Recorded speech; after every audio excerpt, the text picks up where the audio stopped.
Amigos, continuamos con nuestro programa, nuestro panel de licenciados. Ya que yo me tengo que reír porque esa es la realidad de la vida, señores. Las cosas hay veces que hay que cogerlas así con risa, hay que disfrutárselas, hay que entenderlas. Tenemos que partir del hecho que no necesariamente tenemos que entender el 100% de las cosas para darle validez. Hay que tener lo que se llama fe. Hay que tener fe.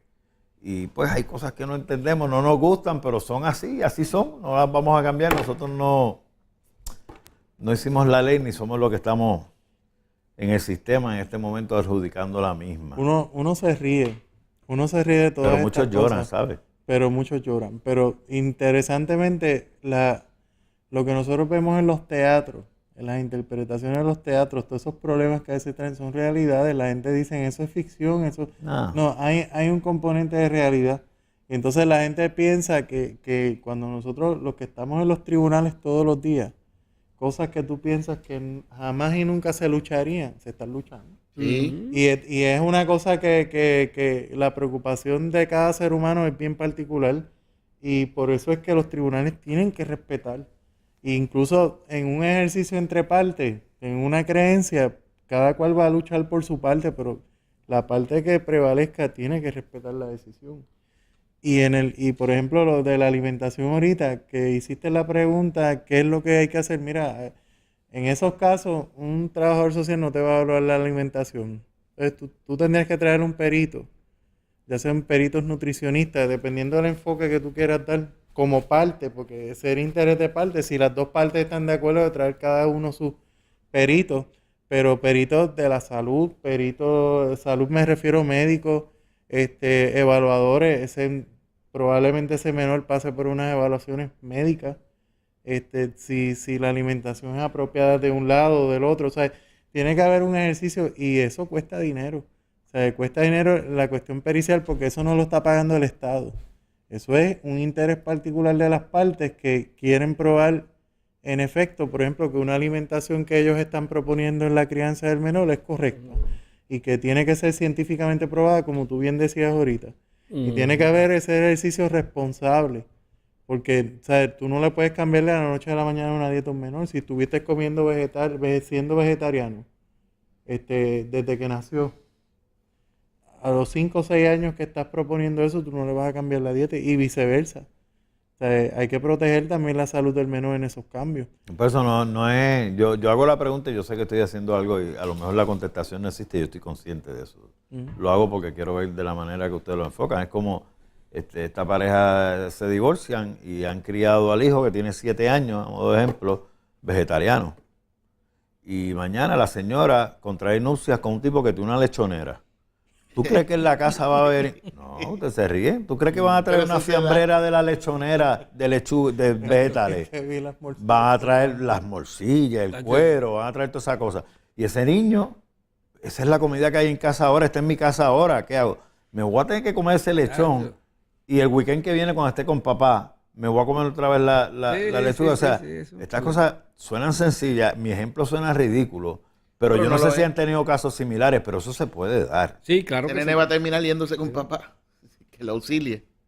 Porque es que la costumbre que ya tenía desarrollada dentro de su hogar por los primeros 7 años de su vida. Es más, pero algo tan simple y saliendo de la alimentación y de toda esta cosa que estamos hablando, en el estilo de vida de cada parte, quien tenga custodia, probablemente tú tienes un menor que tú le has dado una custodia a una señora, a un señor que la vida es living la vida loca, como decía Ricky Martin en esa canción, que vivía en una vida desastrosa. Y tú tienes un menor enfrentando unos escenarios que no deben estar enfrentando. Descuido, horas de party, lo dejo donde sea, lo dejo con cualquiera. O sea, es un balance que el mejor bienestar del menor tiene que ser protegido. Tiene que ser evaluado. E incluso 2 padres, uno custodio, que lleva la vida que tiene que llevar, o la vida está loca que hablamos, pero el otro padre ni le importa. Entonces, ¿dónde está? Pues el Estado es el que tiene que intervenir. Hasta que ocurre una situación que entra una ley 246 a haber una intervención por maltrato y sale a relucir todo esto. Entonces, después se preguntan, ¿por qué me quitaron mi hijo? O sea, el Estado va a velar, se hace el ejercicio, pero tú tienes una responsabilidad, incluso hasta en la alimentación. Y Carlos sabe de esto porque Carlos Sí, no, claro. tuvo un caso bien sonado, ¿verdad? Sí, sí, Y un caso que el Estado trató de intervenir con la alimentación específicamente, no pasó nada, pero era el mejor bienestar del menor. Y no se Sí, respetó. es que, no, mira, no es fácil. Yo el otro día estaba oyendo un caso, un ejemplo, lo voy a usar de ejemplo. Esta persona fallece. Dicen, yo cito lo que leí, ¿no? Un caudal de unos 1.400 millones de pesos. Donde él vive, donde vivía, porque murió, vivía su esposa, sus hijos, sus nietos, toda la familia. Era como un hotel gigante. Y ahí vivía todo el mundo. Y todo el mundo usaba la propiedad que había allí, que era de todo el mundo. Pues esa persona fallece y la persona que se queda al mando, que no es la esposa, es otra persona, determina que eso va a ser la hora del gobierno, del país. Y esa residencia que es gigante, que vivía toda esta gente, va a ser un museo. Ahora ustedes se van de aquí y no se pueden llevar absolutamente nada, incluyendo ni uno de los 28 Mercedes-Benz que tenía el individuo. 28 Mercedes-Benz. Yo me imagino que estos niños, estos hijos y estos nietos estarían acostumbrados a andar en ese tipo de vehículos, a darse un estilo de vida de acuerdo a eso, y ahora los están mandando a otra ciudad donde tienen que vivir como vive Juan del pueblo, y vas a tener unos beneficios y eso. ¿Cómo se afectan esos jóvenes? Dicho sea de paso, esto lo leí de Fidel Castro. Lo leí en la prensa en estos días. En Yo Puerto digo, Rico no ¿cómo se pasaría afectan eso? esos niños? Se afectan. Pero entonces el concepto este del bienestar del menor, que es un concepto, tiene sus tecnicismos, aunque parece liviano, tiene sus tecnicismos, tiene sus problemáticas. Hay un problema que se está teorizando y es el siguiente: el estado del matrimonio versus el estado del divorcio, post-divorcio. Se está tratando de construir un mundo irreal, un mundo real o irreal, pues va a depender del caso, real o irreal, de que el estado post-divorcio es mejor. O sea, que las cosas van a ser mejor estando divorciados. Y ahí es que vienen las frustraciones de las partes individualmente, y ahí vienen los efectos de un divorcio en la vida de ese niño, como tú bien me señalas. Porque esa es una pregunta que tenemos que hacernos, más que legal, desde el punto de vista social. Si entonces el divorcio, si el estado postrero es mejor o es peor, o hay que resignarse. ¿Ves? Y entonces ahí vienen las teorías. El niño estaba con papá y mamá, pues ahora va a estar con papá o con mamá, y entonces a veces se va a minimizar a papá, en algunos casos a unos días, a 2 o 3 horas, a un cheque, qué sé yo. O sea, todo es menos. Había una época, hubo, ya yo creo que eso se ha superado un poquito, pero hubo una época aquí en Puerto Rico donde el divorcio desde el punto de vista económico era un negocio redondo para la mujer si se quedaba con la custodia de los niños. Ahí le daba la oportunidad de adquirir una nueva casa, de refinanciar a cuenta de una... y eso incidía en la pensión automáticamente si ella decidía tener una mejor casa. Eso lo traigo nada más que de ejemplo. ¿Ves? Ahí entramos a la discusión de cómo es el estado postrero. Pero la culpa no es de las cortes. O sea, las cortes están como árbitros. Las cortes trabajan con sus limitaciones, no es culpa de las cortes. O sea, y como dije, las cortes viven el estado en que se vive en la sociedad en general. Y con eso hay que bregar. Lo mejor es ponernos de acuerdo.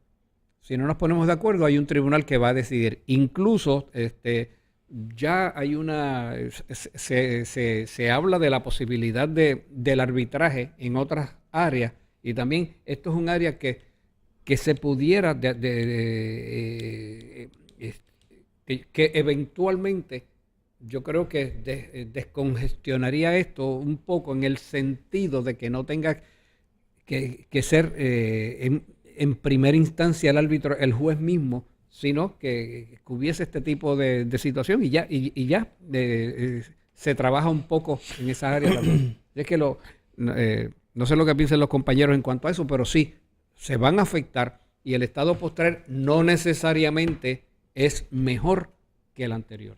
Se van a afectar. Lo que pasa es y estoy de acuerdo contigo, pero el estado ideal de una situación, en el caso de los menores, es la que nosotros siempre creemos. Mamá, papá, hijos, tú sabes, el núcleo familiar. Pero nadie tiene control de lo que ocurre en el pasar de los años de una relación que procrea a sus hijos. Y la pregunta sería, ¿cuál sería el mejor estado de ese menor si estando juntos dos seres humanos que no se pueden ver dentro de un hogar o están allí y ni están presentes y tienen que crecer con esas tensiones emocionales o estar con uno de post-divorcio criándose? ¿Cuál sería el mejor estado? Si una custodia compartida después de un divorcio. Si es necesario de que sea ese ejercicio que no todos lo saben llevar, porque hay mucha gente que la pide por ahí, pero las condiciones tienen que ser iguales de ambos lados. Y no iguales en cuestión de lo que le puedas dar, es en todos los sentidos. Y el problema es que no todos los seres humanos, padres custodios me refiero, tienen la misma conducta, el mismo escenario de trabajo, el mismo tiempo, el mismo horario. O sea, es bien difícil y entonces buscar siempre el mejor bienestar del menor crea una preocupación en ese balance de intereses que tiene que existir de cuál es el mejor escenario para el desarrollo. Porque el mejor bienestar del menor no es el bienestar general, el bienestar del desarrollo, cómo vamos a levantar ese ser que es futuro de la sociedad.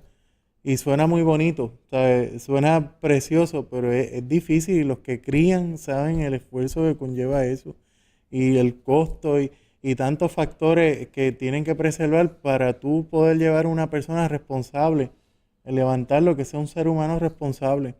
Entonces, ahí está la responsabilidad mayor de los tribunales y de nosotros en nuestro trabajo, en nuestro ejercicio de defensa o dependiendo del lado que estemos, ¿verdad? Que tenemos siempre que buscar, y el mejor consejo como abogado es cuando tú te sientas con tu cliente y a veces tú tienes que ceder, porque yo he tenido la oportunidad de decirle a clientes, decir, no, mira, no, ¿sabes? Cede, ¿sabes? ¿Para qué tú quieres eso? Lo peor del mundo es que tú le lleves una causa a una persona cuando hay un menor envuelto y tú sabes que tu cliente no puede cumplir con esa responsabilidad. Y tú tienes que buscar la manera de que siempre exista la integración, pero tú tienes una responsabilidad con ese menor.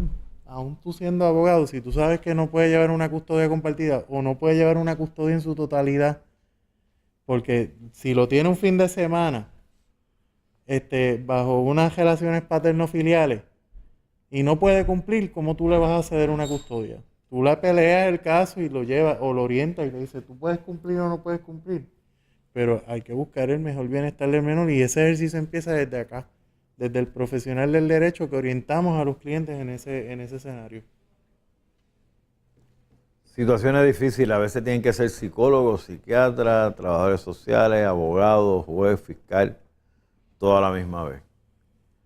Pero seleccionaron esa profesión y nosotros, pues el resto del público, nos encargamos de complicársela bastante para que ustedes se mantengan ocupaditos. ¿Cierto? Así es. Aunque cantemos con Segrele por la noche. Sí. Ahí es que quitamos las penas. Claro que sí. Ahí las dejamos ir. Licenciado Pizarro, perdone si mi pregunta es imprudente. Nunca hay preguntas imprudentes. Bueno, licenciado, yo he escuchado teléfonos imprudentes y he escuchado también preguntas imprudentes.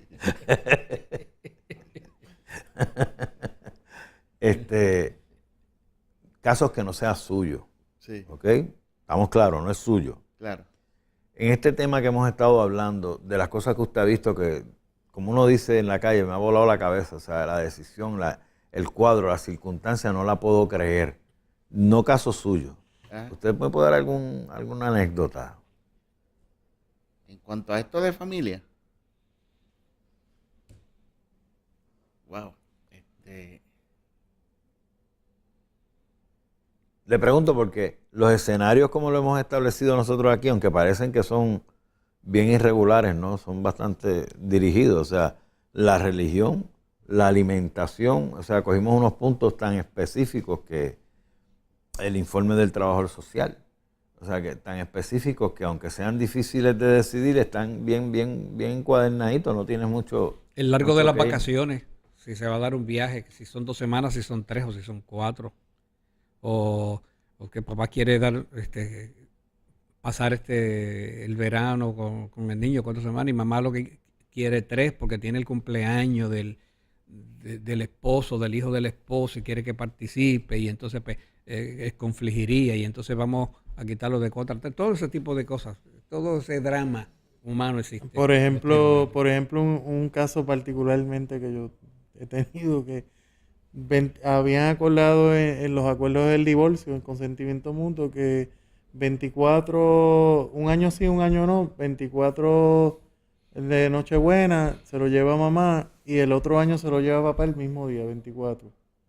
Y que entonces el despedida de año era lo mismo, viceversa. Entonces, despedida de año, si mamá le tocaba el 24, la despedida de año, la víspera de Navidad, pues despedida de año víspera le tocaba a papá. Y viceversa. Pero entonces, llega la complicación cuando llega que uno de esos días, en ese acuerdo, estamos hablando de Navidad, conflige con el tiempo de la relación paterno-filial o materno-filial. Sí, el fin de semana alterno. El fin de semana alterno que le toca todo el fin de semana, pero entonces no me toca y me tiene... Entonces, controversias que no se pueden poner de acuerdo. Y te digo, y más coraje da cuando tú ves que los jueces le imponen sanciones a tu cliente para decir que está incumpliendo, pero ven acá, si hace 2 años no lo busca en la Nochebuena y ahora que me toca, ahora se antojó de quererlo, entonces me están diciendo que estoy incumpliendo, pero y los 2 años atrás que nunca lo busco, porque eso pasa. Para contestarte tu pregunta de ahorita, Jorge, hubo un caso Mira, antes que lo diga, Ajá. tengo a la directora, me está tirando la musiquita y ella me regaña si no hago la pausa. Vamos a la pausa y cuando regresemos venimos con ese caso. Regresamos en breve, amigos.